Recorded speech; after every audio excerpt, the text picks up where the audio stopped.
Hi, my name is Ken Masterson, and this is a video of a slightly more complex analysis, which I figured would be worthwhile doing a walkthrough.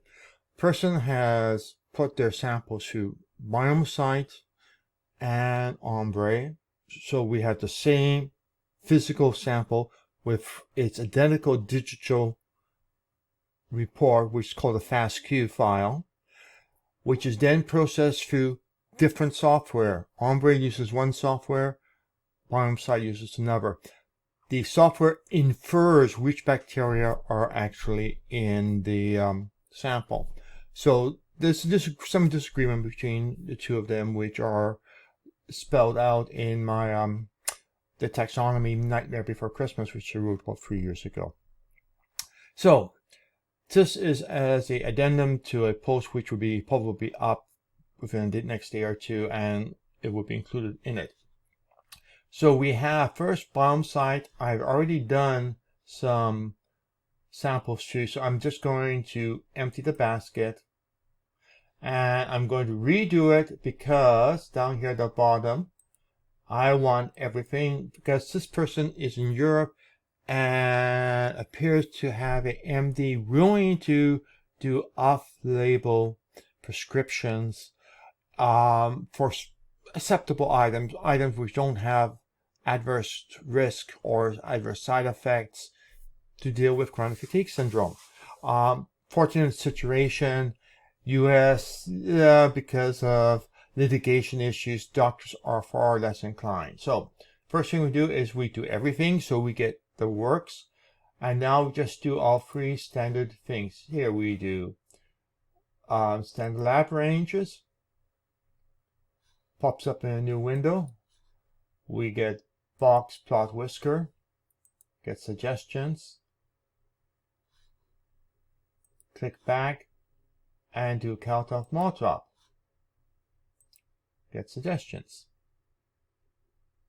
So we now bounce back and we had 0 there, and if we do a quick refresh we see we have 3 there. Now I'm going to go over to the 5 sample of the same date,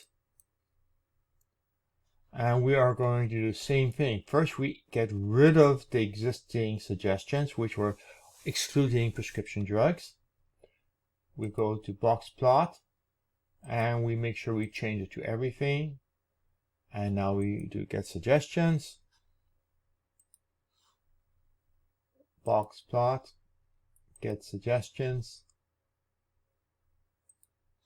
and count of Maltrop, get suggestions.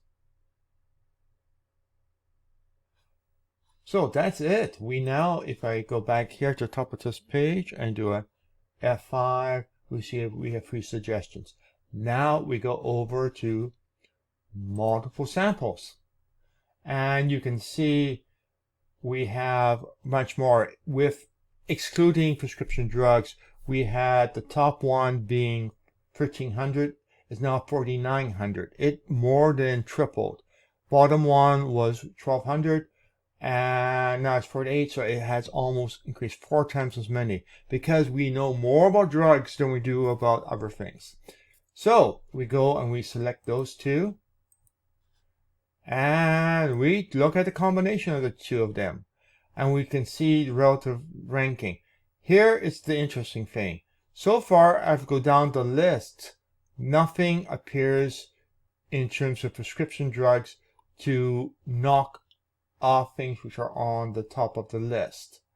So that is an interesting observation, which means whether or not drugs are a good choice is a little bit suspect, because none of them really stands up. However, we can be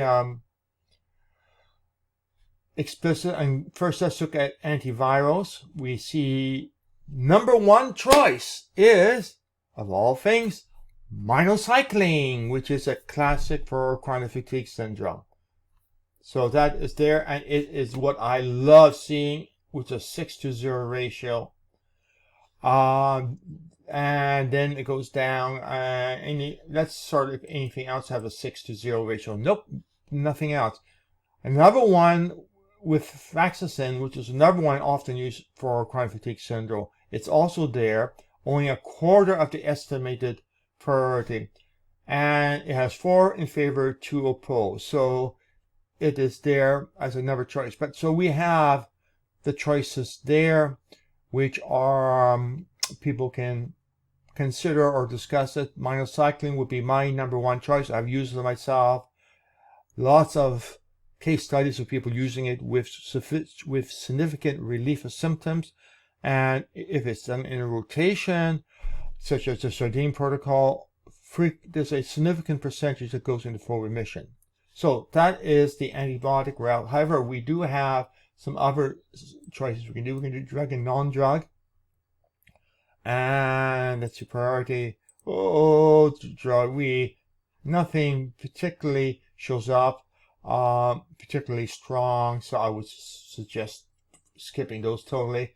And then prescription others. Movie prep, which is what you use when you are about to be examined to clear your system. Proton pump inhibitors is another one sitting there. It's a 401. Again, I like seeing 6 and 0, and nothing is 6 and 0. So proton pump inhibitors or statins, but look at statins. This barely has any impact. Proton pump inhibitors would be the only other one in terms of this list which I would consider worth the effort. Again, the priority is an estimate using the best information we have, using the best model which I've been able to come up with, and it's just an indicator of is it likely or not likely to, not guaranteed to, just indicator of the likelihood. Okay, that's basically it. We are done. We now have suggestions for prescription drugs, and the suggestions that came up are actually very reasonable.